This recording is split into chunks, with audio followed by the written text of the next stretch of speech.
C'est parti, bonsoir à toutes, bonsoir à tous. Erev Tov, on se retrouve comme chaque mercredi avec le Choug Benogros qui se situe à Tel Aviv, mais qui se trouve ces derniers temps en Zoom pour vous à travers Israël, à travers la France.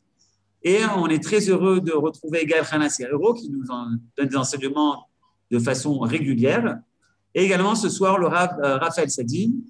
Le Rav Raphaël Sadine est bien évidemment Rosh Kollel à Jérusalem. Et il était déjà venu au Choug Benogros physiquement il y a un peu plus d'un an. Vous étiez venu. C'était une très, très belle soirée. Et donc, ce soir, c'est Gaël Serero qui vous a seconde fois invité pour parler de votre nouveau livre. J'en dis pas plus et je laisse la parole à Gaël Serero pour présenter cette soirée et lancer la discussion. Bonne étude à toutes et à tous. Posez vos réactions et vos questions sur le chat tout au long de l'échange, de la discussion. Et puis à la fin, on laissera 10 minutes, un quart d'heure pour bien évidemment que vous puissiez poser vos questions avec votre micro et également avec votre caméra. Bonne étude à tous. Merci Johan. Bonsoir Rav Sadine. Nous sommes vraiment très heureux de vous recevoir ce soir. Comme Johan l'a dit, effectivement, il y a un an exactement, nous avons fait une soirée au Choug Benogros, vous étiez présents et en fait c'était même, moi personnellement c'était la dernière fois depuis qu'il y a le corona et qu'on est passé en Zoom que j'étais présente au Choug Benogros. Donc j'ai vraiment, c'est vraiment très très particulier de vous recevoir ce soir et je suis très heureuse de vous recevoir. Et puis c'est pour parler d'un sujet qui est véritablement très intéressant et qui est une gageure finalement, puisqu'on va parler du lien qu'il peut y avoir ou ne pas y avoir entre la pensée juive et la littérature. C'est ce qui semble être le sujet de votre nouveau livre. Quelque chose de très étonnant qui est vraiment qui détonne par rapport à tous les livres que vous avez sortis jusqu'à présent. Est-ce que vous pouvez nous en dire un peu plus? C'est un livre que j'ai écrit en réalité il y a 10 ans, pour dire la vérité. Donc, quand je l'ai relu, j'ai dit, tiens, je l'ai proposé à un petit éditeur qui a voulu le publier. J'essaie, actuellement par exemple, j'écris des échos de psaumes. C'est-à-dire, je prends le psaume et j'écris une sorte d'inspiration poétique, spirituelle, qui fait l'écho du psaume, du Teilim. J'ai fait un livre de philosophie sur le verbe la lumière qu'on a parlé la dernière fois. J'écris actuellement un livre sur les 10 commandements et d'un point de vue purement philosophique, comment chaque commandement est une critique en vérité fondamentale de l'anthropologie moderne. Et parallèlement, je fais des écrits de Halacha et de Gemara, de Yom. Alors pourquoi est-ce que je fais tout ça? D'abord parce que j'en ai très envie, c'est la vraie raison en vérité, mais profondément, je pense que nous souffrons d'une sorte de confinement actuellement de Covid. Ça veut dire et ce confinement n'est pas forcément, ou plutôt de compartir. Je suis imbibé, ou je suis dedans depuis 40 ans, jour et nuit. On vous entend qui a mal. Une sophistication intellectuelle extraordinaire. Ah, vous m'entendez mal? Je ne sais pas si c'est juste moi. Non, soyez le plus proche de votre Wi-Fi ou de la Wi-Fi de. Oui, ça saute un petit peu. Les autres pratiques du savoir. Mais je considère que la Torah est une totalité. Elle est dans la vision juive. La Torah n'est pas une religion. La Torah est fondamentalement la parole de Dieu. Elle n'est pas un récit sur la vérité, elle est événement de vérité. Et il se trouve que dans des activités telles que la littérature, le théâtre, j'ai aussi écrit 2 pièces de théâtre qui devraient être jouées aussi à Paris, mais qui ont été bloquées par le Covid, la poésie et la réflexion philosophique, le langage philosophique, ont tout à gagner en étant en amont inspiré par la Torah et un retour des axes conceptuels qui resteraient peut-être fermés sans cette confrontation au génie humain, à la pratique des savoirs humains. Donc voilà, j'essaie, en vérité, je le redis honnêtement, que profondément, j'y réfléchis même pas. J'aime écrire Et je le fais, mais si j'essaye de théoriser le pourquoi de cet amour de l'écriture, ça serait cela. Ça serait comment une activité intense de Torah a la possibilité de s'exprimer sur toutes les formes possibles des expressions humaines. Et donc voilà mon projet que je dis. Alors, vous faites dialoguer, finalement, ce que vous dites, c'est que vous faites dialoguer la pensée juive et la pensée des nations, la chorma. Vous essayez de faire circuler le sens, le souffle, de l'un à l'autre. Mais l'idée, c'est parce qu'en vérité, ce livre prophétie, on vous entend pas, on vous entend pas. Le verbe et la lumière, c'est magnifique. Attendez, Rav, on vous entend pas. Dans prophétie, c'est Rav, on vous entend pas du tout. On vous entend plus. Là, vous êtes. D'abord, peut-être expliquer aux gens qu'est-ce que c'est que ce livre, à quoi il ressemble. Déjà, il est très étonnant dans sa forme, parce que c'est une nouvelle. Ça commence par une nouvelle qui ressemble justement à de la littérature, à un roman. Et puis, c'est suivi d'un essai. Un essai comme vous venez de nous dire, un essai qui est entre deux mondes, entre la philosophie et la pensée juive, et qui essaye de nous expliquer pourquoi d'abord cette nouvelle, à quoi elle rime, qu'est-ce qu'elle raconte. La nouvelle en elle-même est assez énigmatique. Essayez peut-être de nous expliquer un peu ce que vous avez voulu faire. Dans la nouvelle, vous parlez de la nouvelle ou bien du petit traité à la fin? Alors, on va commencer par la nouvelle, peut-être, comme vous voulez, dans l'ordre que vous voulez. Il y avait deux plans, deux niveaux. Il y avait un premier niveau qui était d'essayer de raconter de façon contemporaine aujourd'hui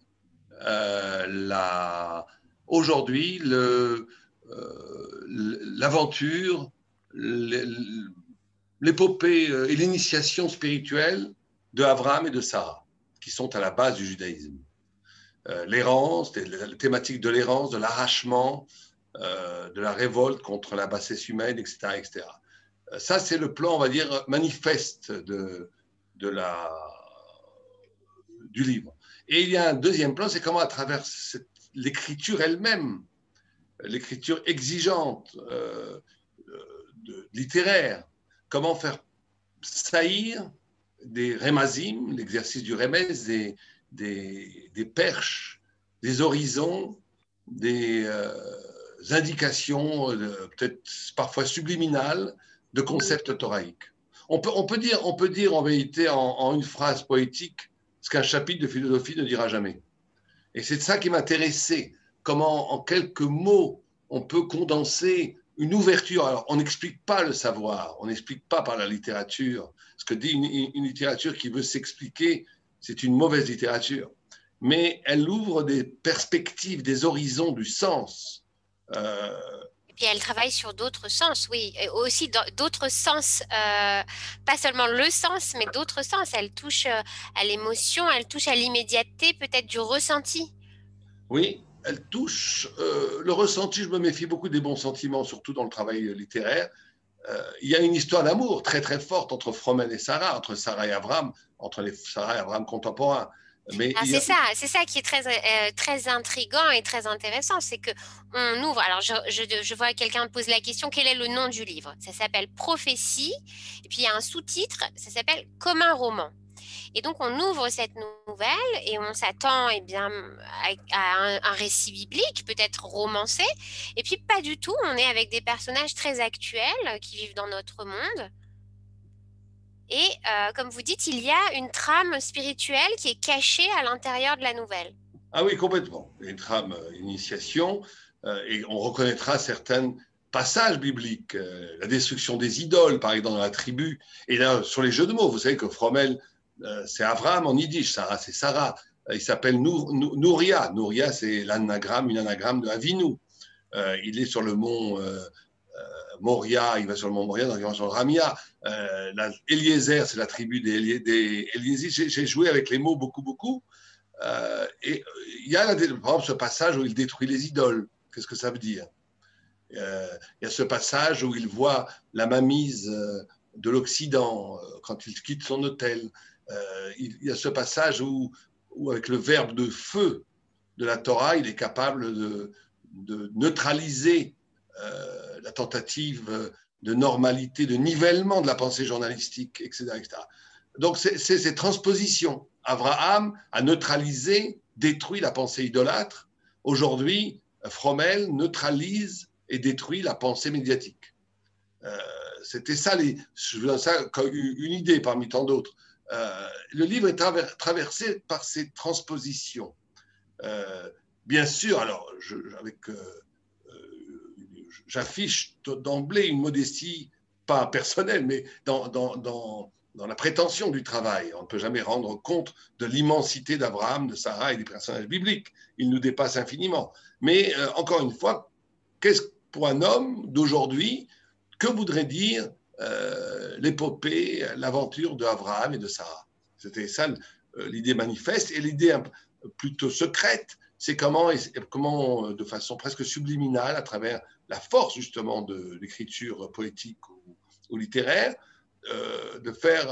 d'ouvrir des évidences conceptuelles qui, quand on essaie de les expliciter en termes philosophiques, c'est très bien, ça les rend bien sûr plus clairs, mais quelque part, ça les alourdit. La philosophie a ce défaut d'avancer à grands pas un peu lourdingue par rapport à la finesse, presque la finesse divine du texte. Et la poésie, la Bible, la poésie et la littérature a un avantage sur le discours philosophique, c'est qu'il peut travailler de façon allusive, comme le Midrash ou la Kabbalah le fait. Tout à fait, mais il prend le risque de l'incompréhension. Ah, mais j'en suis tout à fait conscient. Pour le moment, quelques personnes l'ont lu, j'ai eu 90% de gens qui m'ont dit qu'ils n'ont rien compris. Donc j'étais assez content. Alors justement, donc juste après la nouvelle, donc qu'on lit, en étant très intrigué, en essayant de comprendre, en se disant, moi je vais la relire, peut-être que je comprendrai mieux si je la relis une deuxième fois. Où est-ce qu'il veut en venir? Et puis on a juste après, il y a un essai qui est un essai très clair, au contraire très lucide, très percutant, très précis, et qui est entre pensée juive et philosophie, et où vous expliquez tout d'abord que ce que vous avez fait, de toute façon, est un échec.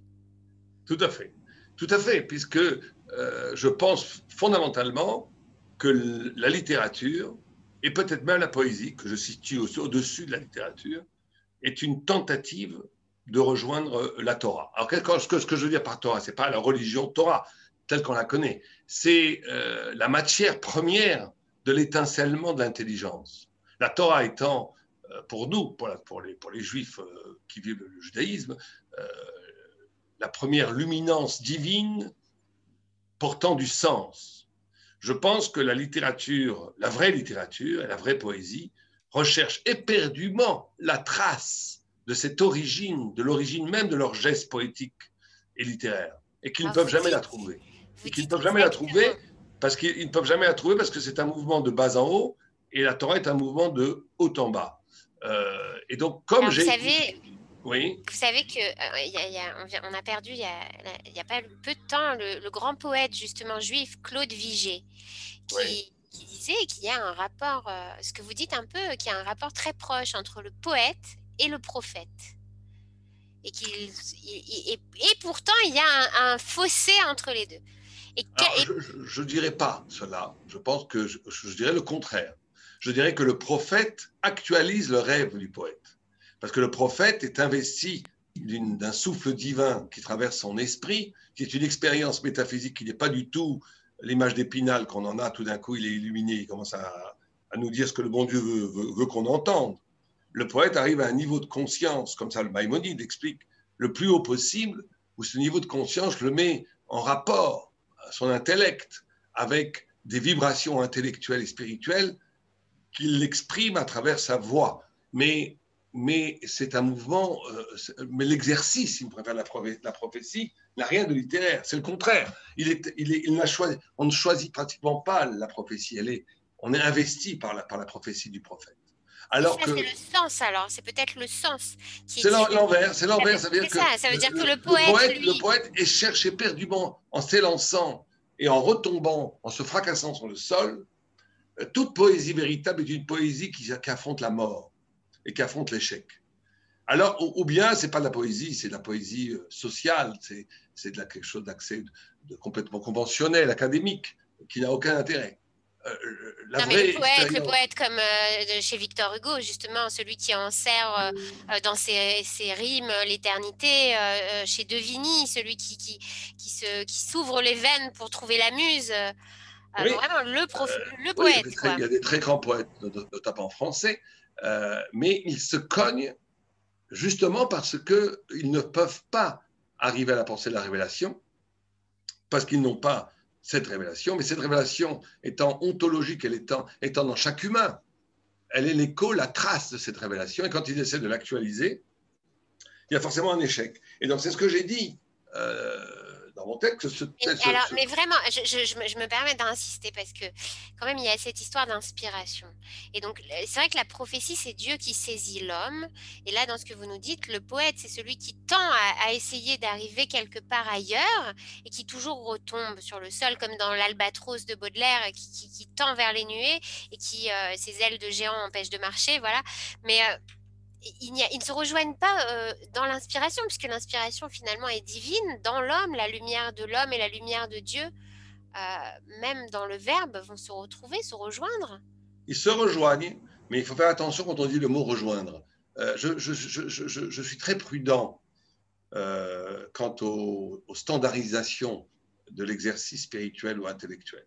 Ça veut dire, il y a effectivement, si on va au fond des choses, un trait entre tout humain, le fait même que deux humains se parlent, aussi éloignés sont-ils, un athée et un mystique se parlent, et le fait même qu'ils puissent échanger du sens qui circule entre leurs deux consciences, entre leurs deux cerveaux, il y a donc un point commun, et il y a dans l'humanité même une trace de divinité qui permet le fait même d'être humain et le fait même de s'exprimer, de parler. Donc à ce niveau-là, le poète a affaire avec la prophétie puisqu'il fait même parfois d'expériences prophétiques au sens où il va formuler un verbe qui le dépasse.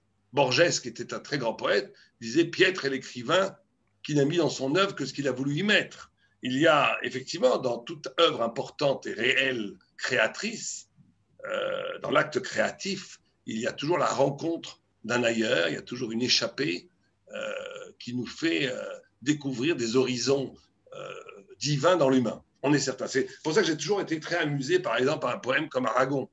Aragon est un poète extraordinaire d'un point de vue de la poésie, mais qui avait une pensée complètement matérialiste et qui était essentiellement contredite par l'exercice même de sa poésie. Il y a effectivement, vous avez parfaitement raison, dans l'exercice poétique et littéraire, pas tant toute littérature, c'est ce que j'explique dans le petit essai. Il y a une littérature qui essaie de façonner, de socialiser la vérité. Toute la littérature du XIXe siècle, par exemple, n'était pas du tout poétique. Elle était très sociale, très humaine. C'est ça. Mais vous faites une grosse différence entre la poésie et le roman. Et puis, on va essayer de mettre les choses dans l'ordre. Alors d'abord, peut-être la question que je veux vous poser, c'est pas de littérature dans la pensée juive, mais pourtant, d'abord, en ce qui concerne le texte divin lui-même, que ce soit dans la Bible, que ce soit après dans les prophètes. Il y a là-bas de la poésie, évidemment, mais il y a aussi de l'histoire. On approche de Pessah, on va lire la Haggadah, qui est un récit. On a toutes les mégillotes qui sont romanesques, qui sont épiques. Alors, pas de littérature? Alors, encore une fois, vous voyez, on marche sur les œufs. Bien entendu, dès qu'il y a récit, si on va du général au particulier, on risque de ne pas se comprendre. Il y a récit. Il y a récit divin dans le Tanakh, il y a ce récit prophétique dans la Torah, il y a le récit prophétique dans le Nach, il y a le récit d'inspiration dans les Ktuvim, il y a récit talmudique, il y a toujours récit. Mais le roman, c'est quelque chose de très déterminé dans l'histoire de la littérature. Le roman est assez tardif comme roman. On peut considérer, certains historiens disent que La princesse de Clèves et le premier roman, j'en sais rien, Don Quichotte. Bon. Mais en tous les cas, c'est une tentative presque totalitaire, totalisante en tous les cas, où l'écrivain est un démiurge qui essaie de créer un monde qui rend compte du monde dans un monde complètement clos. En tous les cas, complètement absolu. Alors, c'est vrai qu'on en est revenu avec le nouveau roman, avec le roman moderne, etc., bien entendu. Mais il n'empêche qu'il y a dans l'acte du roman, d'après moi, au sens le plus profond, une coupure avec l'inspiration divine et une instrumentalisation de la possibilité créatrice de l'homme pour poser une projection totalement humaine dans le génie littéraire qui est lui-même inspiré, qui est lui-même de texture en finalité divine. Alors c'est un peu compliqué, j'essaie de me faire comprendre. C'est vrai que l'exercice, quand le roman est grand, quand le roman est beau, quand le roman est inspiré, il a forcément à faire avec l'éclat divin et l'inspiration divine que nous parlons. Mais la volonté et Alors, on a, par exemple, on a tendance souvent, quand on lit la littérature profane, on va toujours mettre face à face eh bien, la Bible, par exemple, et l'Iliade et l'Odyssée. En disant, voilà, ça c'est le texte classique juif, et puis celui-là, c'est le texte classique grec. Oui, mais vous savez très bien que et plus proche de nous, eh bien, James Joyce, par exemple. Oui, mais vous savez très bien que ce genre d'approche est une approche académique qui ne prend pas conscience de la verticalité du sens biblique et surtout de comment cette verticalité s'est exprimée dans l'histoire avec des degrés de sens quasi infinis. Vous lisez la Bible avec Rashi, vous lisez après la Bible avec le Ramban, vous lisez la Bible avec le Midrash, avec la Kabbalah, vous avez des continents, des continents conceptuels, des continents spirituels pratiquement infinis chacun. Vous n'avez pas ça du tout dans l'Odyssée. C'est la différence entre une œuvre humaine et une œuvre divine. Donc ce genre de parallélisme est un parallélisme qui a un postulat qui est que tout est culture et tout est production humaine. Si effectivement on ne croit pas en la révélation, on va mettre sur la même échelle ou sur le même plan historique et de production littéraire humaine la Bible et l'Odyssée. Mais pour une vision juive, authentique des choses, ce n'est pas du tout comme ça. Le texte dans la Torah est toujours l'extrême point de décadence de l'expression. Ce qu'on appelle Hidarderut en hébreu. Vous avez d'abord des lettres de feu divines écrites dans des mondes supérieurs qui, pour être accessibles à l'homme, descendent dans le manuscrit et dans la lettre. Mais vous savez que, on donne une image qui est très belle du Midrash. Un Sefer Torah qui doit être écrit sur un fond blanc avec des lettres noires. Et les lettres ne doivent pas se toucher. Elles ne doivent pas se toucher. Si vous avez deux lettres qui se touchent, l'écriture cursive rend impropre le parchemin de Torah.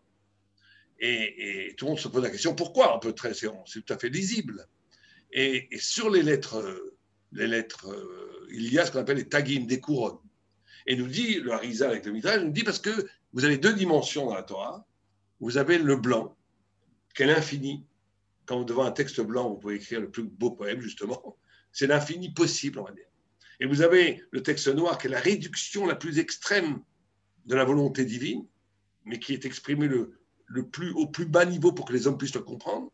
Mais il faut que ces couronnes sur les lettres noires qui rejoignent le blanc infini redonnent une vie infinie à la réduction que l'écriture a commise. Je pourrais presque dire de façon provocatrice que l'écriture dans l'écriture profane est le sommet de l'activité spirituelle et intellectuelle, alors que dans la Torah, elle n'en est que le début, l'extrême point bas, qui n'est que la première marche de l'échelle pour se lancer dans le vide infini du sens, dans le blanc infini du sens, dans le blanc infini des possibles. D'où la tradition judaïque du perpétuel renouvellement de l'interprétation.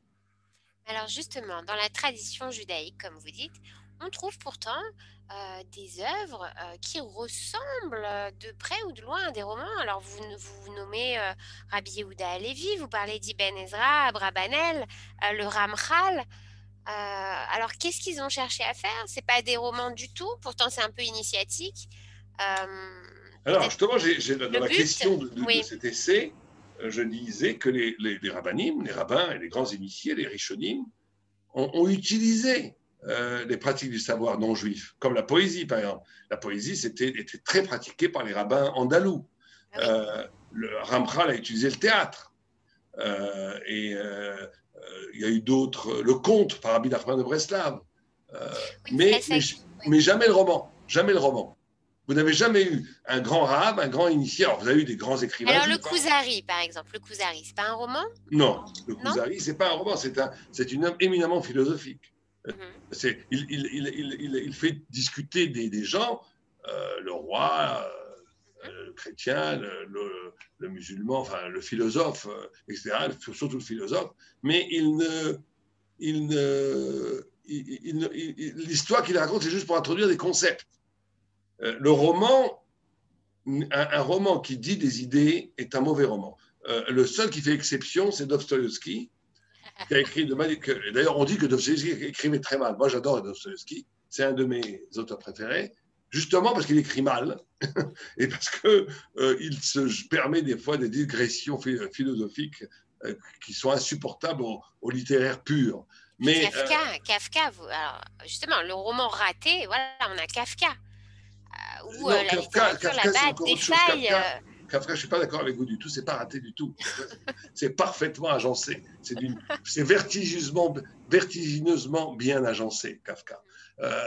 Kafka, par exemple, Kafka est peut-être la seule tentative, parce qu'il était très lié au judaïsme au fond de lui.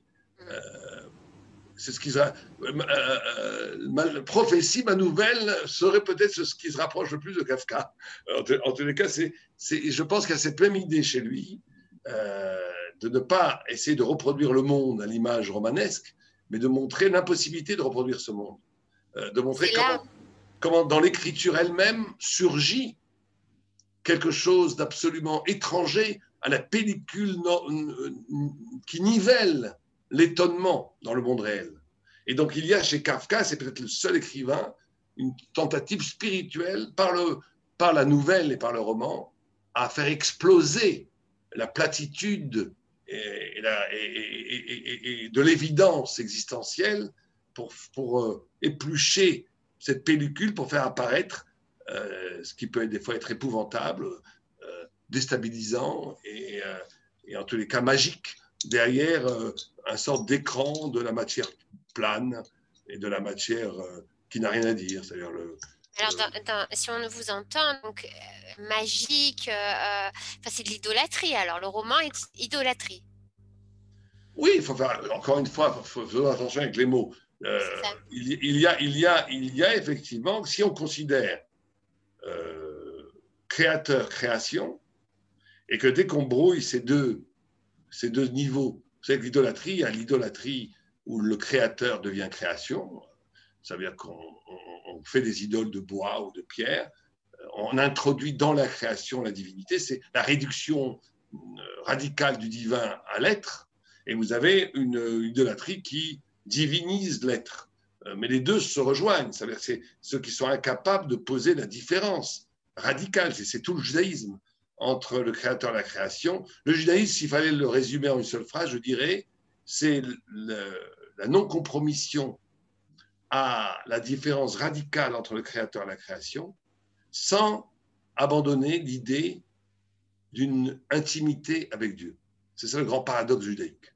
Vous avez tout le temps des philosophies qui sont des philosophies qui pensent la transcendance infinie de Dieu, mais qui renvoient l'homme à une solitude absolue, puisque cette transcendance est tellement infinie que l'homme n'a rien à faire là-dedans. Et vous avez ceux qui veulent une intimité avec Dieu, mais qui le pervertit en transfigurant en familiarité. Alors, en vous écoutant, je pense à Kierkegaard, qui justement va écrire des nouvelles aussi, va écrire des romans sur l'aventure de la foi. Tout à fait, tout à fait. Et retrouver cette solitude dont vous parlez au sein de la foi. Tout à fait. C'est un penseur éminemment luthérien, chrétien luthérien, avec cette part de malédiction. Vous savez que toute la religion protestante est née d'une volonté du salut. C'était le grand problème. Et Kierkegaard n'échappe pas à cette problématique.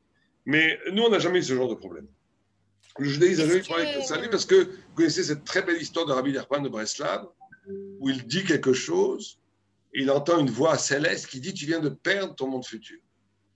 Et Rabbi Nachman de Breslav dit « Ah, mais c'est génial, je vais pouvoir enfin te servir Dieu sans cette idée encombrante de la récompense. Je vais pouvoir véritablement être ton danser de joie, d'être les Shem Shamaïm, d'être complètement désintéressé dans l'œuvre que j'accomplis tous les jours pour ta gloire. » Et une voix réapparaît tout de suite. Tu viens de regagner ton Olam Haba. Vous voyez, ce genre d'histoire, et ce sont très, très éloignés de la lourdeur du souci du salut de Luther et des. Mais alors là, on n'est pas.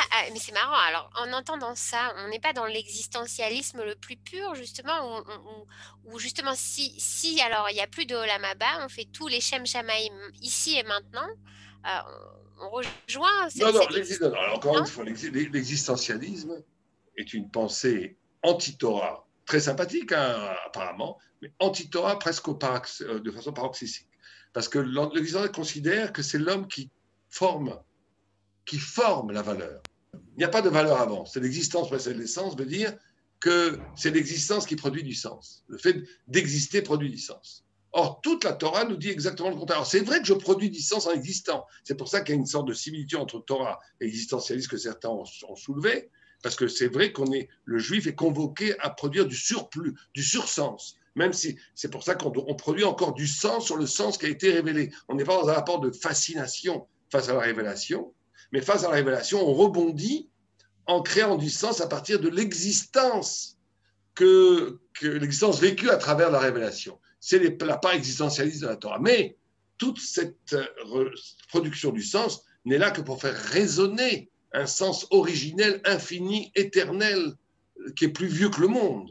Et donc là, on est absolument à l'opposé d'une pensée existentialiste qui, elle, pose comme fondement métaphysique et philosophique qu'il n'y a rien, si ce n'est ce que l'aventure humaine va produire.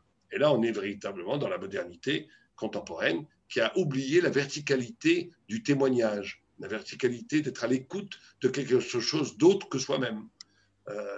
D'où la débâcle intellectuelle de la modernité, à mon sens. Et vous parlez également d'une autre différence entre l'individu et la collectivité.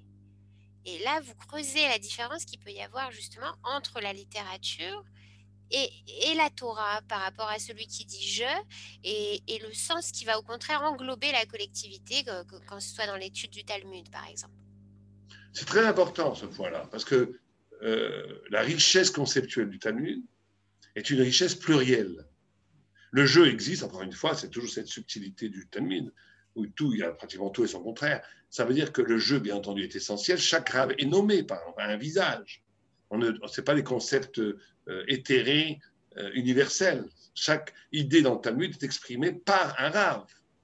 Mais il est exprimé comme le chaînon d'une collectivité qui cherche dans l'espace et dans le temps, à travers les millénaires de cette exégèse, de cette herméneutique talmudique, ce dont on a parlé avant, qui produit du sens, parfois radicalement nouveau. C'est la très belle image que Lévinas aimait beaucoup, du vieux vin dans du raisin neuf. Ça veut dire du vieux vin dans du raisin neuf. C'est absolument neuf. C'est quelque chose que je produis aujourd'hui et qui est absolument nouveau, moderne, absolument inouï, inattendu. Aujourd'hui, c'est apparu. Mais cet aujourd'hui est apparu, qu'on pourrait confondre avec l'existentialisme, avec de l'existentialisme. Ce nouveau qui est apparu, qui ne tient, qui vient justement de la production d'existence. L'existence, c'est de sortir du stance, cette sortie de l'être qui permet l'irruption fulgurante du concept, et elle-même reliée à une essence infiniment plus antérieure et plus vieille que le monde. C'est les deux en même temps. Et c'est ça, encore une fois, le secret du judaïsme, qui ne tombe pas dans la fascination, comme Platon, d'idées absolument fixées à jamais, où nous ne serons, nous, réduits à être que des ingénieurs philosophes à essayer de révéler comment on cherche des minéraux, on cherche des idées dans le monde des idées. On n'est pas non plus dans le sens où il n'y a pas de sens en soi, il n'y a que l'homme qui produit du sens. On est dans la vérité. Or, la vérité, c'est une dialectique entre ces deux dimensions, qui en est une nouvelle absolue, qui est que, à partir de mon expérience personnelle, qui a œuvré à travers l'écoute d'une révélation, il se passe un événement fabuleux où le jeu rencontre le nous. Le jeu n'est pas sa propre parole. Le jeu ne sanctifie pas l'auteur comme on le fait en Occident, l'auteur, le génie créatif, le génie solitaire. Vous avez parlé de Baudelaire, Picasso, le génie solitaire qui à un moment donné œuvre et devient un idole pour la collectivité. Non, chaque grand initié talmudique et thoraïque résonne et fait résonner en lui la totalité du peuple d'Israël dans l'espace et dans le temps. Il fait partie, chacun a la conscience de faire partie du corps glorieux d'Israël. Alors, c'est pas, alors là, je peux jouer enfin, vraiment l'avocat du diable dans ce cas-là. Alors, l'international ou justement des récits qui vont être des récits, des manifestes politiques, sociaux, qui vont parler à la collectivité, justement, qui vont essayer de toucher à ce mémorial, n'y réussiront pas. Il y aura un néant infranchissable. Le grand problème aujourd'hui de la modernité, c'est que plus on élargit, plus on rétrécit. Plus on essaie de gagner du temps, par exemple, grâce aux médias, Internet et tout, vous voyez, avant on écrivait, mais plus on est captivé. Par exemple, Internet était censé nous faire gagner du temps, il en fait perdre. Parce qu'avant on écrivait 3 lettres par an, aujourd'hui on écrit 50 mails par jour. C'est pareil avec les moyens de communication. C'est-à-dire que, et c'est pareil, plus on universalise, plus au lieu de s'enrichir du multiple, plus on est dans une situation de nivellement et d'uniformisation des modèles de pensée et des modèles artistiques. Parce que justement, c'est artificiel, c'est historique, alors que le nous judaïque est un nous organique. Le Zohar dit la Torah, Dieu, la Torah et le peuple d'Israël, à un certain niveau, sont liés l'un à l'autre. Et donc, dans l'expérience collective d'Israël, se manifeste l'écho de l'infini divin. Et dans la Torah, se dévoile le sens profond du peuple d'Israël, et réciproquement. Et le peuple d'Israël, le peuple par lequel passe la révélation divine. Alors, vous savez que c'est quelque chose d'assez extraordinaire de voir que pratiquement toutes les religions, pour nous, toutes les religions, en tous les cas, historiquement et scientifiquement, les 2/3 des croyants dans le monde sont liés à la Bible, à la Torah. Et même pour nous, ça c'est pas scientifique, toute la grande aventure du brahamisme, d'après la tradition juive, elle vient d'Abraham, avec Sarah et Sarah, qui a envoyé ses fils vers l'Est en lui donnant des cadeaux. Le cadeau, c'était les ressorts spirituels de la religion extrême orientale. Et c'est un paradoxe incroyable que d'un côté, le peuple d'Israël est à la source de toutes les grandes spiritualités. Le christianisme et l'islam, c'est absolument évident scientifiquement. Et qu'en retour, les nations ne nous aiment pas particulièrement plus, ne nous disent pas merci de leur avoir donné leur Dieu. Et c'est une énigme incroyable, et c'est une énigme d'autant plus. Il y a une énigme dans l'énigme qu'aucun livre n'a traité de ce sujet. Alors que ça me paraît être une des clés du récit universel. Alors, vous avez évoqué justement le Rambam, qui prenait à la plume. Vous parlez aussi de Saadia Gaon et de Shaul HaKohen Ashkenazi, qui était l'élève de Helmé Digo. Oui. Oui, ils ont écrit beaucoup de poésie. Poésie qui scintillait du sens. La poésie, c'est magnifique parce que la poésie, elle permet en 3 mots de dire à plusieurs échelons, à plusieurs niveaux, ce qu'on veut.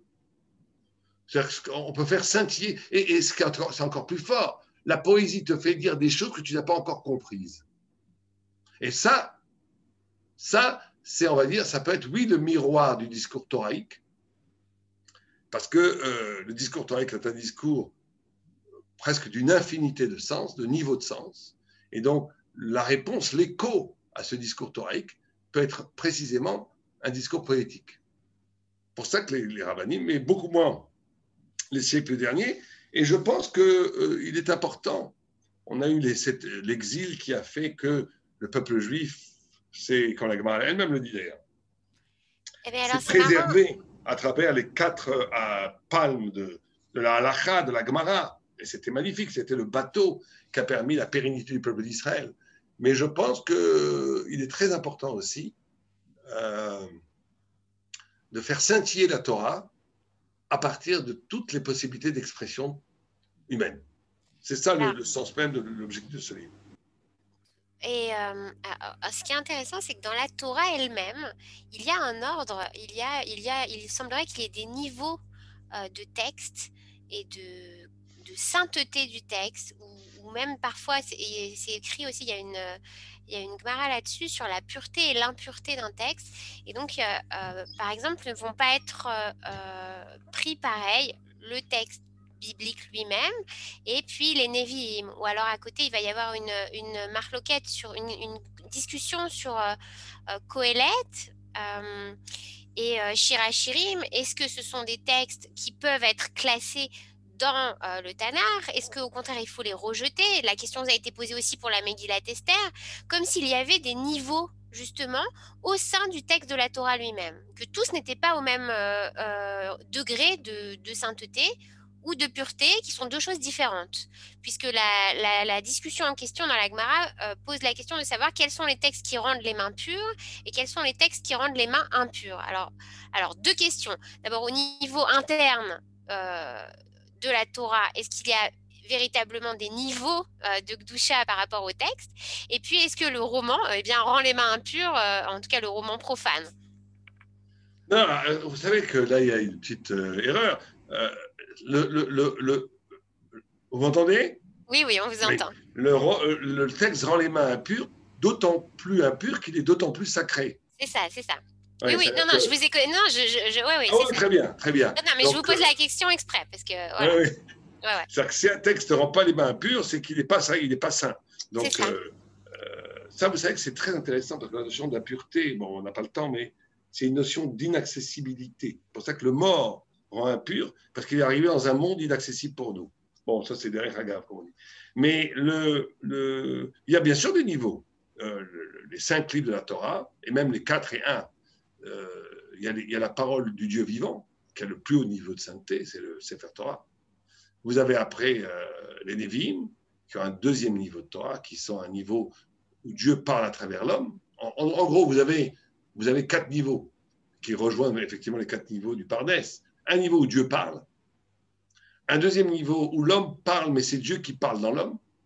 Vous avez un troisième niveau où l'homme prend le reflet de son âme, qui est le rayon divin qui est en lui et fait parler, c'est les Ktuvim. Et vous avez après l'homme qui parle à Dieu en réponse à toute sa parole. C'est le Talmud, c'est tout le Shemalpé, comment l'homme répond à Dieu. Il essaie de comprendre ce que Dieu dit, et ça crée, c'est le versant dont on a parlé tout à l'heure, existentialiste, où l'homme rajoute du sens en cherchant le sens. Et donc, ces 4 niveaux, effectivement, quand vous touchez une Gemara, vos mains ne sont pas impures. Quand vous touchez des Ktuvim, Machloket, à quel niveau, effectivement. Alors, à la fin, ils ont tous été... cette discussion de mains impures ou pas impures à propos de Kohelet et de la Megillat Esther, de Shirachirim, ces discussions, est-ce que effectivement c'est des œuvres qui peuvent être comprises comme en dernière instance une parole divine? Et à la fin, les sages d'Israël ont dit oui. Alors ça, là encore, bon, c'est vrai que je m'écarte un tout petit peu de ce que vous avez écrit, mais pas tant que ça, parce que ça nous amène au Rav Kook, puisque lui aussi va reprendre cette marloquette, va parler de la pureté ou de l'impureté du Shirachirim, du Cantique des Cantiques. Et puis, avec Rabbi Akiva, ils vont décréter que le Cantique des Cantiques est le plus saint de tous les textes, bien que ce soit pourtant le plus charnel et le plus poétique, justement, le plus littéraire, si vous voulez.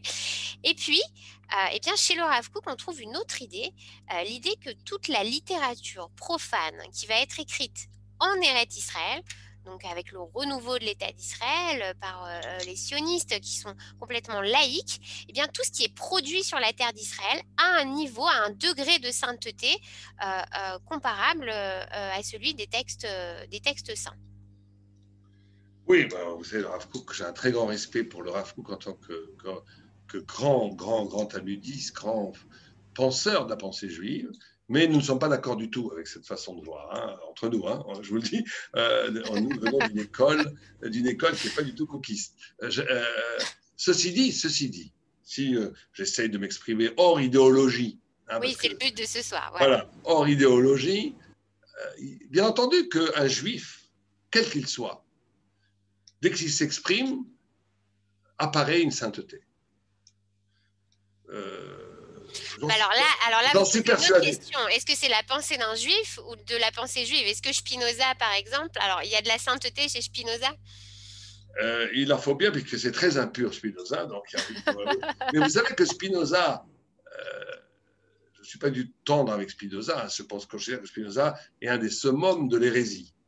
Mais énormément de concepts spinozistes auraient été impensables sans sa pratique de l'étude du Talmud.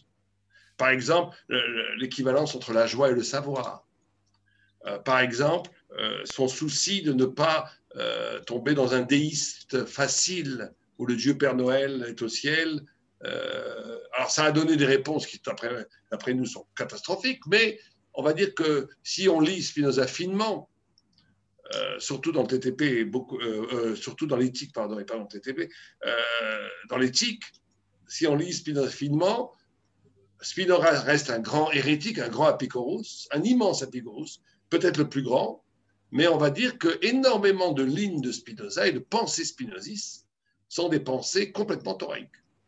On revient au début, vous nous parliez d'Abraham et de la destruction des idoles. Il y a de cela chez Spinoza, il y a de cela chez le Rav Kook, qui lui aussi a lu la philosophie et la littérature. Il y a de cela chez Dostoïevski, que vous citiez tout à l'heure.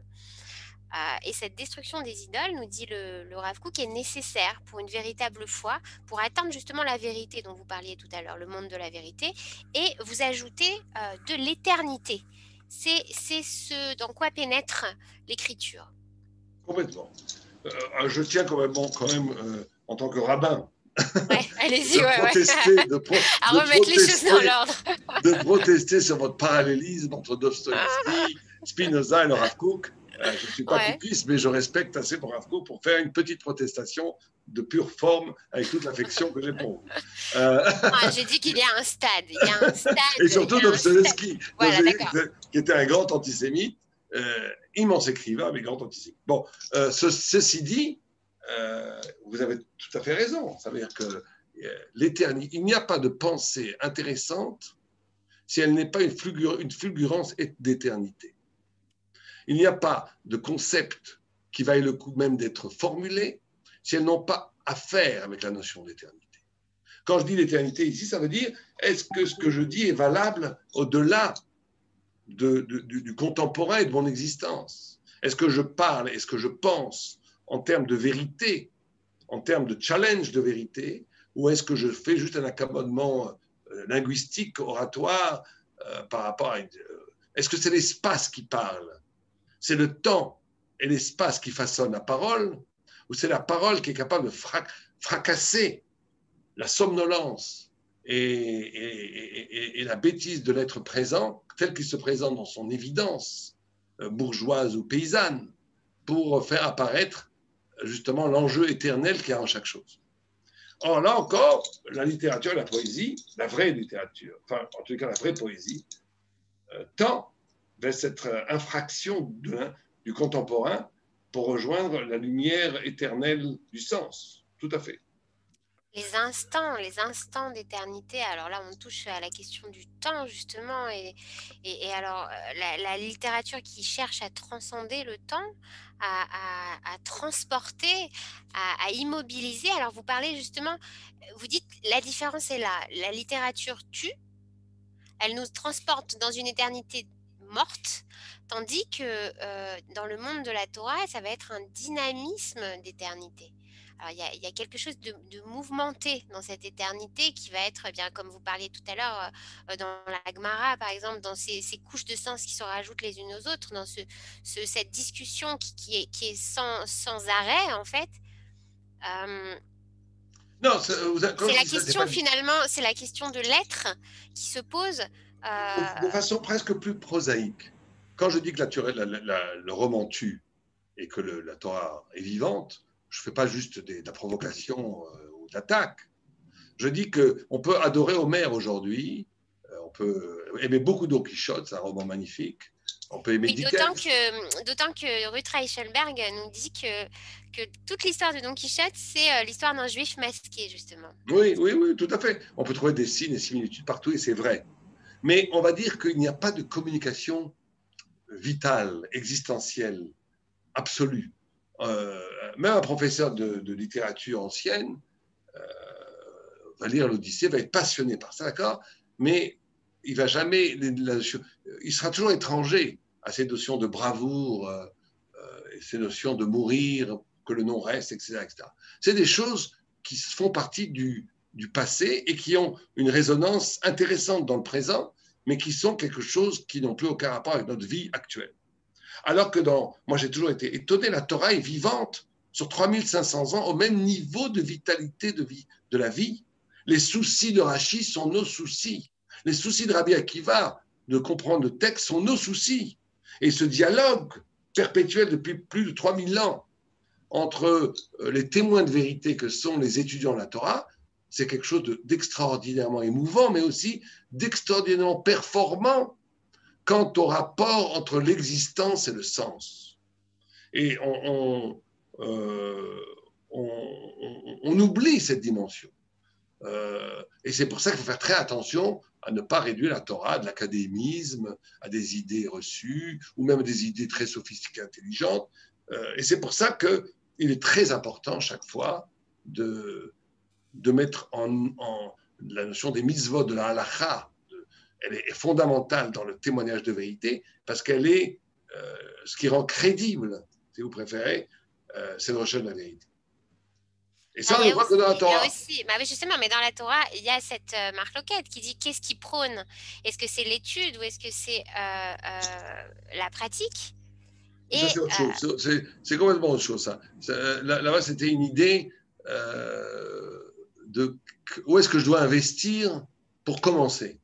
C'est un autre débat. Ce n'est pas du tout ontologiquement est-ce qu'il vaut mieux étudier ou ne pas étudier ou faire. C'est où est le point d'investissement spirituel le plus important qu'on doit mettre dans l'acte qui est une finalité de l'étude ou dans l'étude qui va permettre la plénitude de l'acte.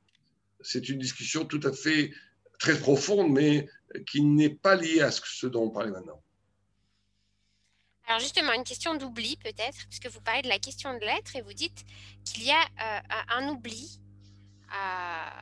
Et là où Kant, Heidegger et Hegel vont chercher l'être et vont trouver le néant, eh bien, la Torah, elle, va réussir à franchir ce néant, à se relier à la source du langage. Oui, c'est-à-dire que quand les grands philosophes comme Heidegger, notamment, qui cherchent le socle le plus ultime de la conscience humaine, ils frappent le néant. Parce que justement, la pensée, la possibilité même, l'éruption même de la conscience vient d'une néantification, c'est un peu trop philosophique, d'une possibilité justement de détruire l'être dans sa pellicule d'évidence qui passe par un phénomène de néantification qui permet l'éruption de la pensée. Mais la Torah dit exactement le contraire. Elle dit que le néant lui-même n'est qu'une figure de l'absence qui est portée déjà dans le langage. C'est-à-dire que le langage lui-même a déjà ce sentiment du vide de l'être qui ouvre à des horizons de l'au-delà de l'être et du radicalement autre qui sont déjà présents dans le langage. Et que cette hyperbole du néant, comme socle originel de l'éruption de la pensée, est une pensée pour nous morbide. Parce qu'elle fait, et non seulement c'est une pensée morbide, mais c'est une pensée qui ne voit pas le génie spirituel de la langue. Il y a dans tout langage, vous savez que, par exemple, quand on prend... C'est une erreur de traduction, peut-être? Est-ce que c'est une erreur de traduction de traduire avant, donc avant Bereshit, il y avait le néant comme rien, comme vide, alors Bien que sûr. peut-être, au contraire, l'absence... Avant, il y avait un trop-plein. La Kabbalah nous dit qu'il y avait un trop-plein. Mais c'est vrai que Dieu... Alors, je ne veux pas trop rentrer dans les détails, mais c'est vrai que c'est une immense discussion.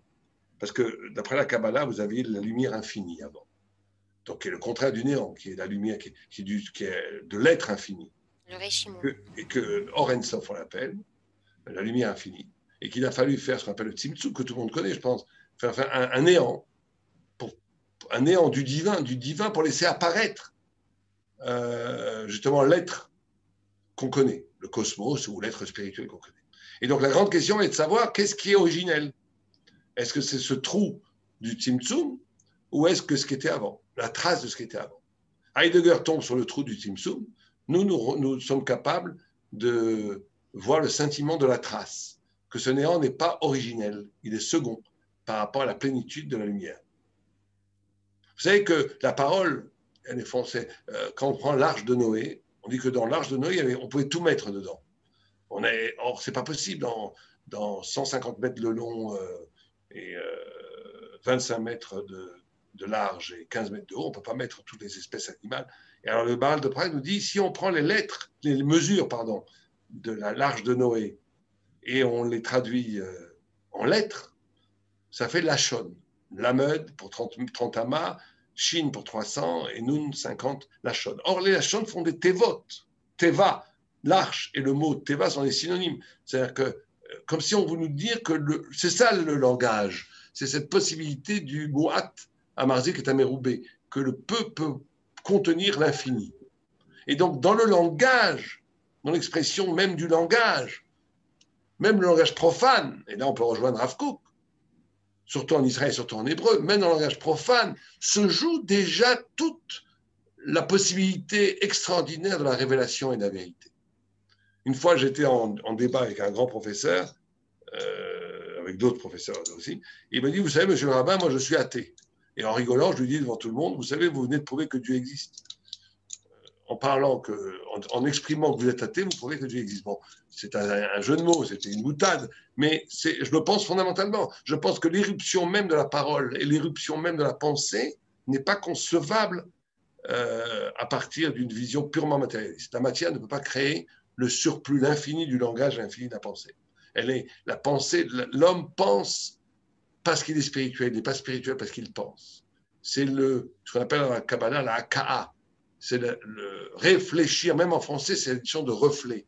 La matière s'arrache d'elle-même parce qu'elle a été mise, concernée, bousculée, frappée par un ailleurs transcendant qui l'a arrachée de la somnolence de l'être pour lui donner la possibilité d'une pensée, d'une parole. Et c'est ça que nous essayons de faire dans l'écriture, de montrer comment, sous la pesanteur des mots, gît la lumière infinie du sens.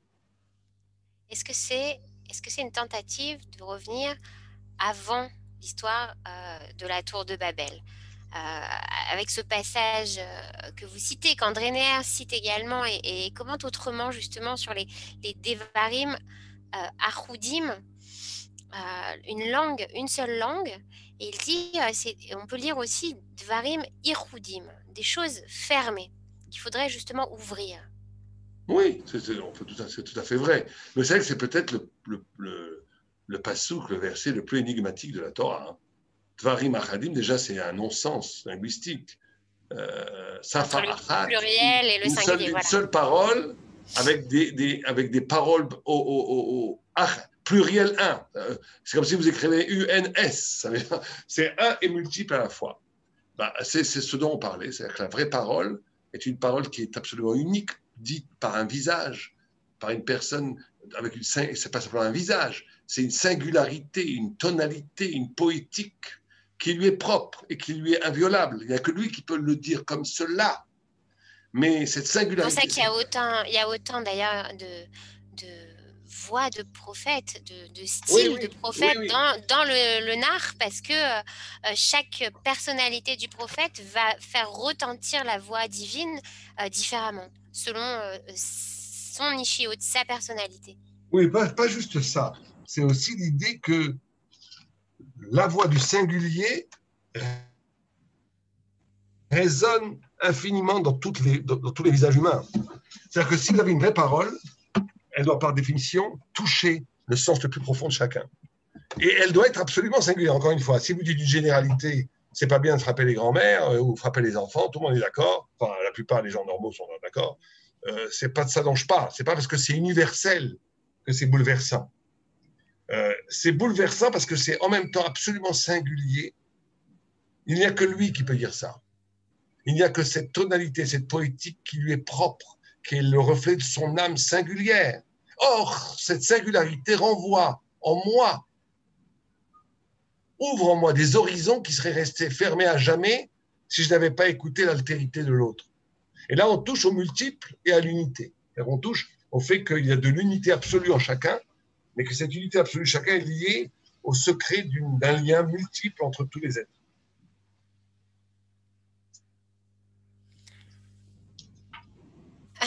Alors justement, je crois qu'on va finir avec, vous intitulez le dernier chapitre « Ironie ». Et je crois que c'est bien de finir sur un éclat de rire, sur justement quelque chose d'inachevé, sur quelque chose qui est comme une fracture, comme il y a... Ne révélez pas la fin de la nouvelle. Hein. Ah non, non, non, non, je révèle absolument pas la fin de la nouvelle, je parle de la fin de l'essai. Très bien. Voilà. Et il y a quelque chose, c'est quelque chose qui revient chez Lévinas. J'ai l'écho de Lévinas en vous entendant sur cet inachevé justement qui est dans cette rencontre avec l'altérité qui se passe par exemple lors de l'étude du Talmud. Dans la Gemara, on est avec l'altérité, on est avec une parole qui n'a pas un sens... c'est ce que vous disiez tout à l'heure, c'est pas un sens arrêté. Et donc, on ne peut pas l'immobiliser et on ne peut pas non plus la saisir. Tout à fait.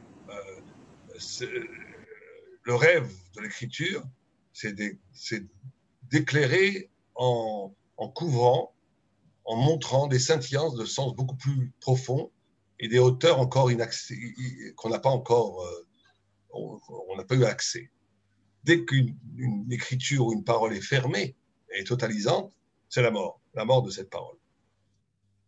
Et pourtant, il a bien fallu à un moment donné écrire, par exemple, la Torah chez BLP. Oui, mais elle a été écrite. Et même au lit, dans son lit de mort, il se demandait s'il avait bien fait, s'il n'allait pas être après mis au tribunal par Dieu lui-même parce qu'il avait fait écrire la Torah chez BLP. Oui, mais il a écrit, ça c'est une écriture extraordinaire, le Talmud, parce que c'est une écriture orale. On ne peut pas lire le Talmud comme on lit un roman ou même une nouvelle, même la poésie. On est obligé d'étudier très souvent à deux, à plusieurs, et surtout c'est une parole qui produit la parole. On ne peut pas lire une page de Gemara sans commenter la page et sans ce qu'on appelle le chidouche, sans renouveler le sens. Et donc, c'est une Torah écrite, mais qui est restée complètement balpée, qui est restée complètement orale. D'où le génie du Talmud. Il n'y a pas une trahison, on ne rate pas quelque chose en ayant aujourd'hui seulement accès. C'était même un interdit. C'est un interdit. C'est interdit, mais c'est interdit. Oui, c'était être la sot la Shem Taforo et Torati. C'est un moment que Dieu veut renverser ma Torah pour sauver la Torah. Alors bon, là, il faut faire très attention avec ce genre de concept, mais il y a eu un moment donné historique où il a fallu, et c'était voulu même d'un point de vue métaphysique, que cette oralité s'inscrive dans un texte qui, encore une fois, garde l'infini possible du dire. L'infini possible du dire.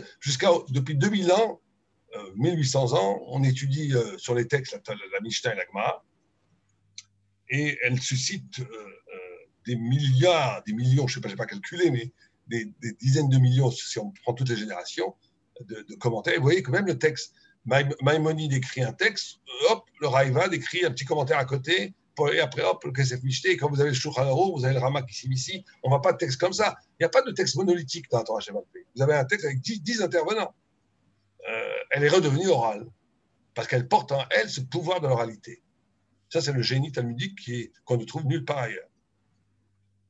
Alors, on va ouvrir en finissant sur la Haggadah de Pessah, justement cette soirée qui s'approche bientôt et qui va être de se retrouver tous autour d'un texte oral, un texte raconté, un texte répété qui pourtant chaque année pose cette question, qu'y a-t-il de nouveau cette nuit-là? On est maintenant plus loin qu'on était l'année dernière au même moment où toute cette histoire de Corona a commencé. Est-ce qu'on a régressé, on a avancé, on est coincé, on est entre deux chaises, le monde s'est retourné en un an, le monde entier.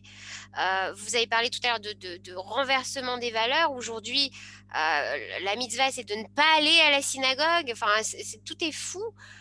Que va nous dire cette Haggadah de Pessah? Comment ce récit va prendre un sens nouveau et quel va être ce sens-là, à votre avis? Là, la balle est dans notre camp. Ça veut dire qu'on dit que la Torah est comme un feu. Si tu ne la trouves pas brûlante, c'est que tu ne souffles pas assez dessus. On demande, c'est la part existentialiste, on demande à l'homme de réfléchir, de commenter, de discuter, d'échanger. Vous savez que la Haggadah, on n'est pas acquitté de la Haggadah s'il faut 4 conditions. Une première condition, il faut que ce soit parole, justement. Si je lis la Haggadah en silence, je n'ai pas fait la mitzvah, même si j'ai tout compris. Même si j'ai compris des choses très profondes. Je dois m'adresser à un autre, à un tiers. Et même si je suis seul, je dois me dédoubler et m'adresser à moi-même. Et je dois poser des questions. C'est quelqu'un qui réciterait une Haggadah sans question, qui ne dirait pas Manishtana Alayla Azot Mikol Alaylot, il ne serait pas acquitté. Et il faut aussi qu'on soit capable de passer par le Gnaï et le Shvar, la honte et la gloire.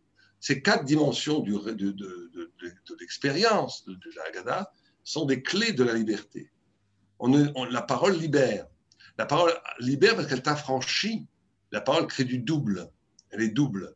Elle crée un sens au-delà du sens qui me permet de m'arracher de l'espace circonscrit dans lequel je me trouve, même l'espace conceptuel dans lequel je me trouve, pour multiplier la parole, le sens, qui est le sens même de la liberté. Et l'autre est aussi le prochain à qui je m'adresse, son altérité, sa différence va bouleverser, bousculer mes certitudes et vont m'obliger justement à rentrer en relation avec l'autre. Ça va être la liberté. Et on ne peut pas être libre si on n'est pas capable de poser de questions.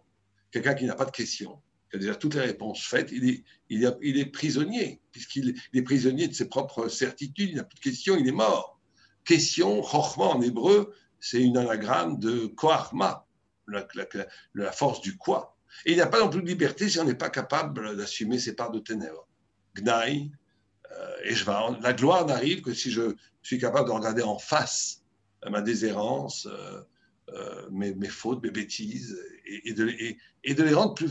Tout ce qui ne tue pas le peuple juif le rend plus fort. Je paraphrase là, une phrase de Nietzsche que j'aime beaucoup. Tout ce qui ne me tue pas... On finit avec Nietzsche.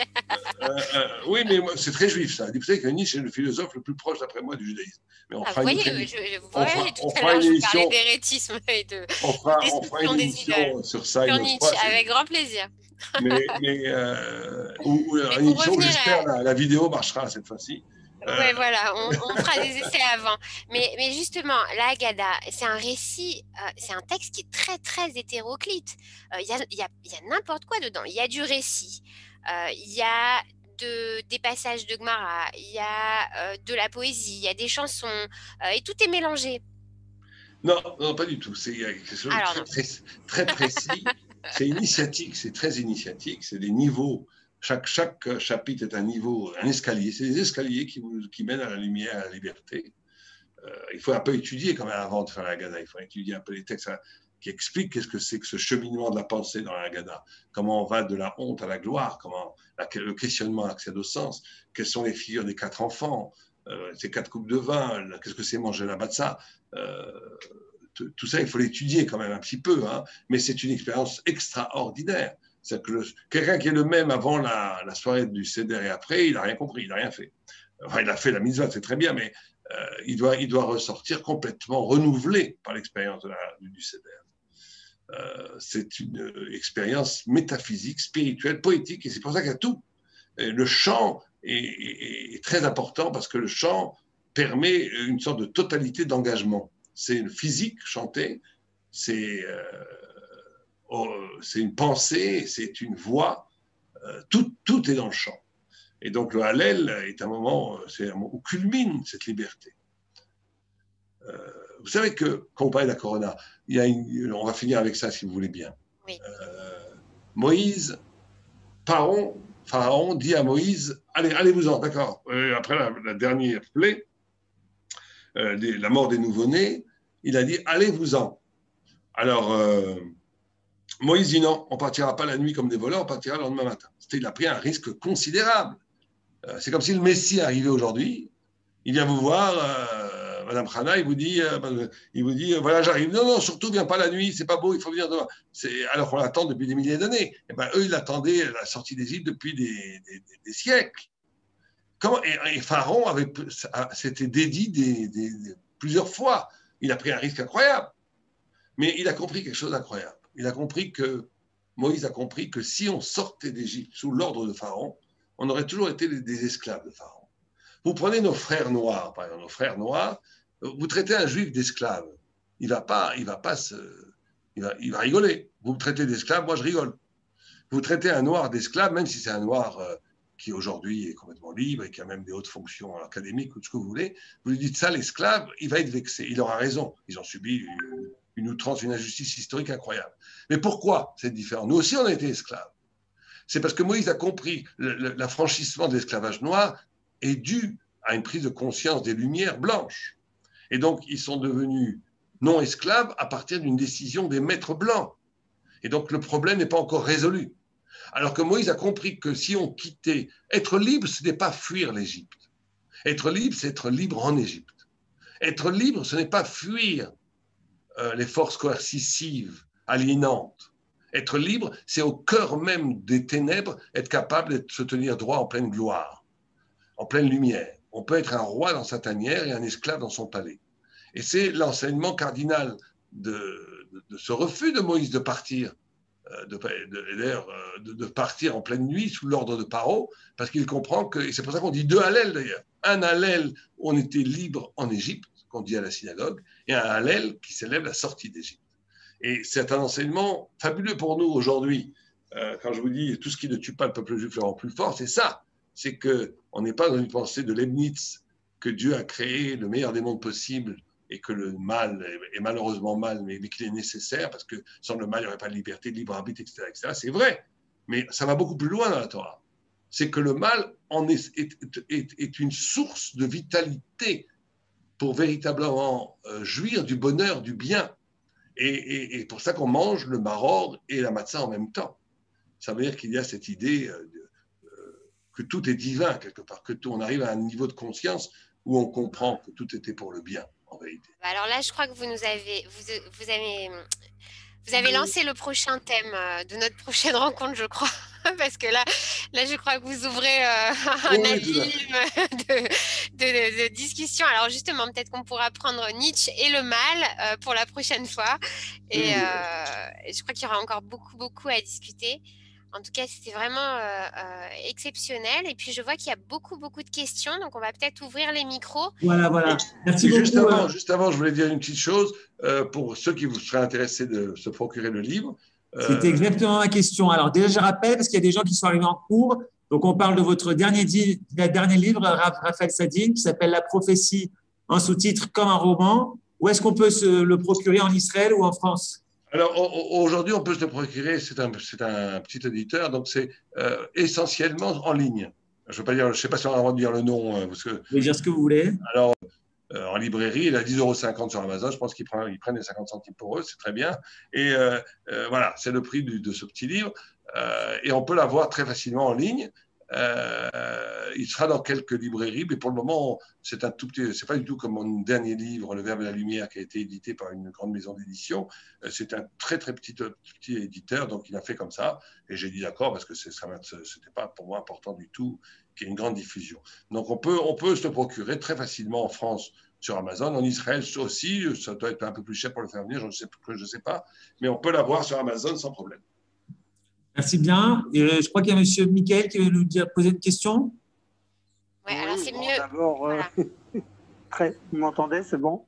Oui, c'est bon, très impressionné par ce que vous avez dit l'un et l'autre.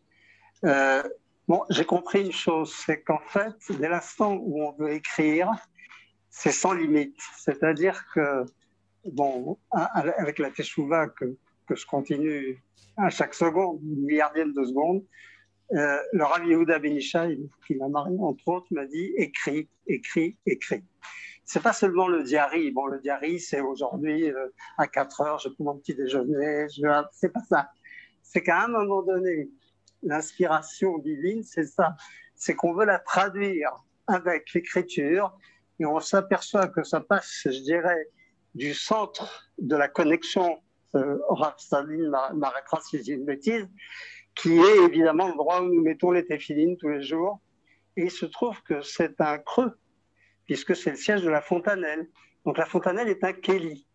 Et c'est le siège de la Neshama. Et cette réception, ce tsinor que moi je m'efforce tous les jours de faire avec Akadosh Baruch Hu, qui est mon père, puisque je n'ai plus ni mon père ni ma mère, et bien ce tsinor-là, je m'aperçois qu'à un moment donné, il débouche sur la nécessité d'écrire. Pas seulement ce que je ressens, mais comment je veux traduire ma relation avec le divin. C'est pas du tout de la prophétie, hein, c'est pas le problème. Mais je dirais que je pense qu'un juif est sans limite. J'ai dit comme ça il y a quelques jours, si je devais créer une société, je l'appellerais Yehudi Unlimited. Pourquoi ? Parce que c'est justement pour ça qu'on est, oui, c'est pour ça qu'on est le phare des nations. Enfin, je veux dire, on sait très bien que tout le shefa, Bezrat Hashem des Karol avec Mashiach, il viendra évidemment de l'endroit où la lumière. Le Rav a parlé tout à l'heure, ils avaient parlé de la Torah chez Béalpé, c'est le shemen de la Torah chez Diktav. C'est-à-dire que l'huile, il faut qu'elle continue tout le temps à couler. C'était le miracle de la fiole de Hanouka. Donc ça veut dire que cette huile-là, nous en sommes non seulement les dépositaires, mais on est censé la faire couler, et Hachem nous l'envoie et nous on la lui renvoie d'une autre façon. Là, j'ai essayé de résumer parce que j'ai pris 2 pages de notes, je ne veux pas vous les infliger. Peut-être que ce sera le sujet de mon livre, parce que m'a dit mais écris un livre. Ce livre, je vais vous expliquer, c'est très simple. J'ai commencé à l'écrire il y a des années. J'ai plein de notes qui sont éparpillées, j'ai plein de points de suspension. Monsieur Michael, et voilà. Merci de votre intervention. Bonne chance. Peut-être que le Rav veut répondre. Non, je trouve qu'il est très beau, très vrai, très authentique, et que c'est magnifique de voir des Juifs comme ça, qui en même temps sont emplis de cette passion pour Dieu, pour la vérité, la Torah, et qui sentent ce besoin d'écriture. Je m'y retrouve totalement. Je vois un frère, donc c'est très bien. Merci bien. On va passer à une autre question, peut-être. Question par micro, chers amis, on est en direct, donc vous pouvez ouvrir votre micro. En attendant que vous pouvez ouvrir le micro, il y a une question qui est posée par Mordechai. Shalom Rav, bonsoir à vous. Comment avez-vous pu choisir le théâtre ou la nouvelle comme support pour parler de Torah? Merci. Je crois qu'on a répondu toute cette soirée. Encore une fois, j'écris des livres en hébreu de Torah pure, Pnei HaShulchan, bientôt Ora Talmud, etc. Je ne fais pas, c'est pour ça que je ne veux pas être un écrivain mondain, et ça ne m'intéresse pas du tout. Le côté, on va dire entre guillemets, goy de l'écriture, la mondanité, tout ça, ça ne m'intéresse pas.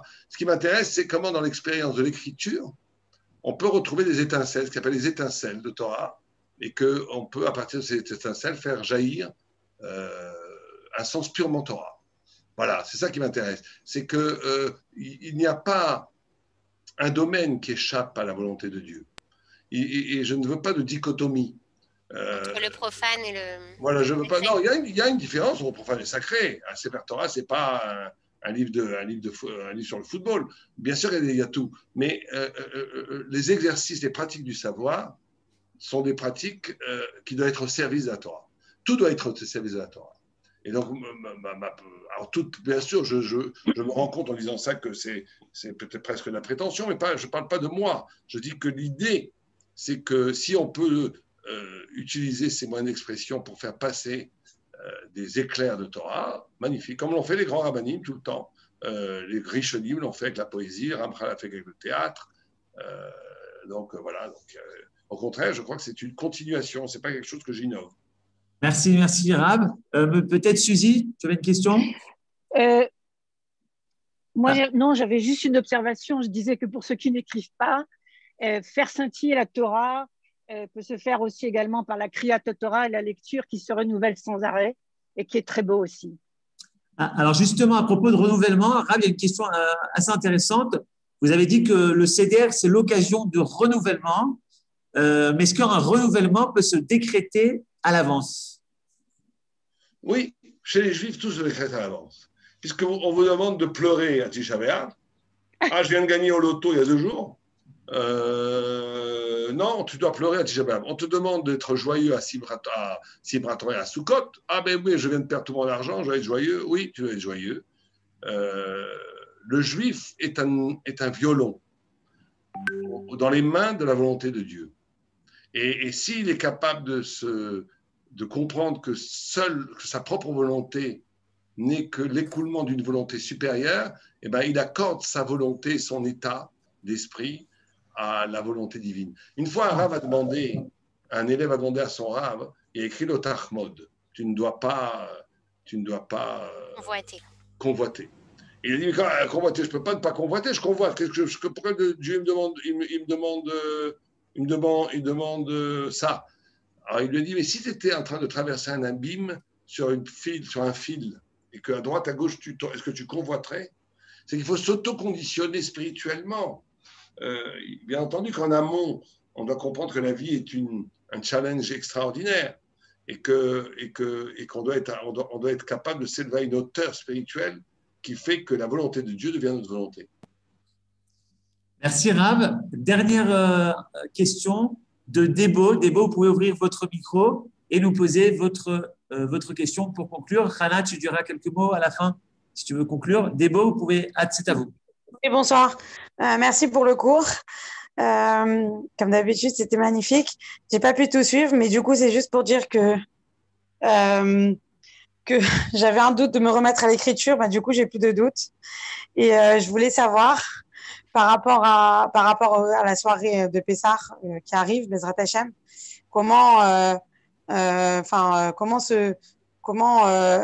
hormis tout le travail et toute la préparation qu'on a en tant que maman avec, grâce à Dieu, les enfants, est-ce qu'il y a un moment en particulier, au moment du Seder, où est-ce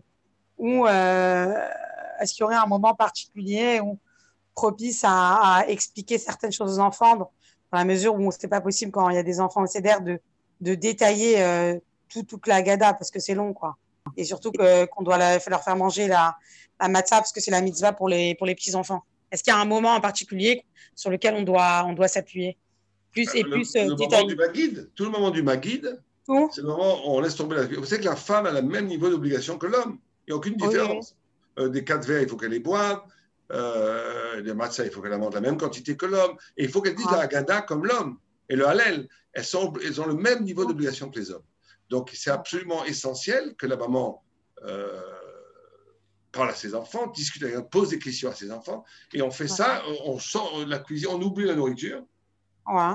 Après le korach, après le sandwich de Hillel, on laisse tout tomber et on s'applique pendant 1 heure, 1h30, 2 heures, chacun selon ce qu'il veut. Il faut manger de la fricomade avant Chatzot, donc il faut calculer le temps. Mais là, on prend le temps de célébrer le sens. Et la femme, comme l'homme et les rapports aux enfants, c'est à ce moment-là que ça se fait. Et ça se fait avec des jeux de questions-réponses et des challenges. Le jeu, c'est très important de jouer avec les enfants en disant celui qui me répond ça va avoir ce gros cadeau que j'ai acheté. Si c'est les plus petits enfants, ces friandises, celui qui répond à cette question.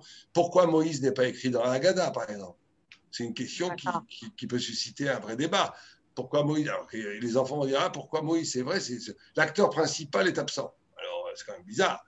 Il faut poser ce genre de questions. Pourquoi faut-il Gnaï avant Shvar? Pourquoi 4 verres de vin? Il faut poser des questions et jouer avec la question pour intéresser les enfants en n'hésitant pas, en leur promettant des jolis cadeaux s'ils répondent aux questions. Et la femme, comme l'homme, ont une fonction et un rôle majeur à jouer dans cette soirée inoubliable pour nos enfants, mes attachés. Merci beaucoup. Toda Rabba Rav. Hana, est-ce que tu veux dire un dernier mot pour conclure? Il y a encore une question qui est intéressante, justement, là. Je vois de Michael Elbaz. Oui, je sais, on va finir, ça y est. Que changerait-il que les récits bibliques soient des mythes, des histoires fictives, et que les histoires en question soient véridiques ou fictives? Change-t-il quoi que ce soit à leur portée? Alors, nous pensons que comme la plupart des Rishonim, hein, que c'est vrai que le sens n'est pas limité à l'événement historique.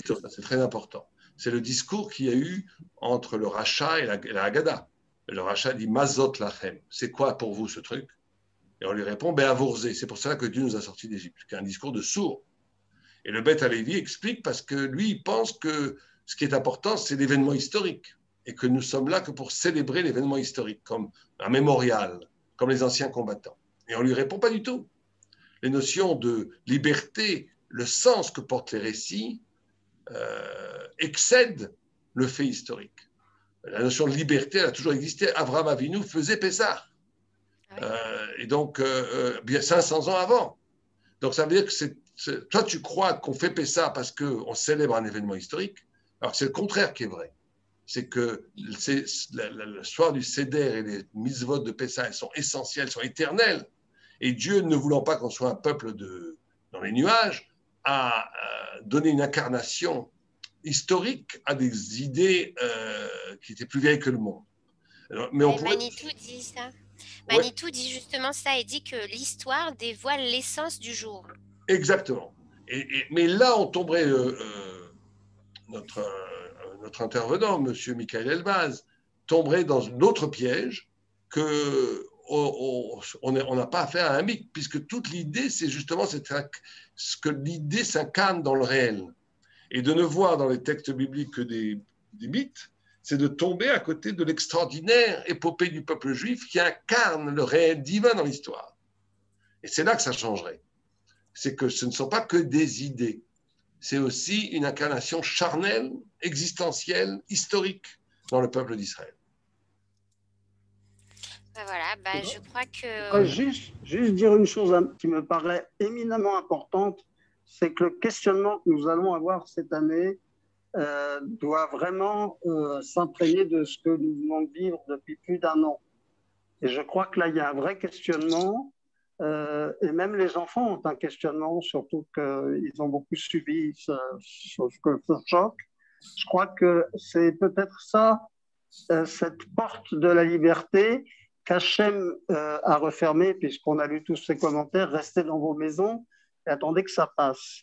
On voit que ça ne passe pas complètement, mais c'est Hachem que ça va passer, puisqu'on peut être délivré en Nissan, en fait, on peut être délivré à tout moment. Mais je crois que ce questionnement-là, qui est personnellement un retour que j'ai eu même avant Pourim, il faut l'avoir vraiment présent en nous, et je pense aussi que c'est ça qu'Hachem attend pour nous libérer. Voilà. Merci beaucoup. Merci au Rav Sadine qui était en direct de Paris. Merci à Gaël Rana-Serrero pour ton intervention. On te retrouvera très prochainement pour d'autres soirées. Et, il est apparu, le Rav est apparu à l'envers. Ah On vous voit. Où vous voyez? On vous voit à l'envers. Je viens d'appuyer sur un bouton. Alors, vous avez la tête à l'envers. Attends, je rappuie sur ce bouton. Et là, vous me voyez? Oui. Ou c'est du yoga, ou bien c'est le Nehafochou de Purim.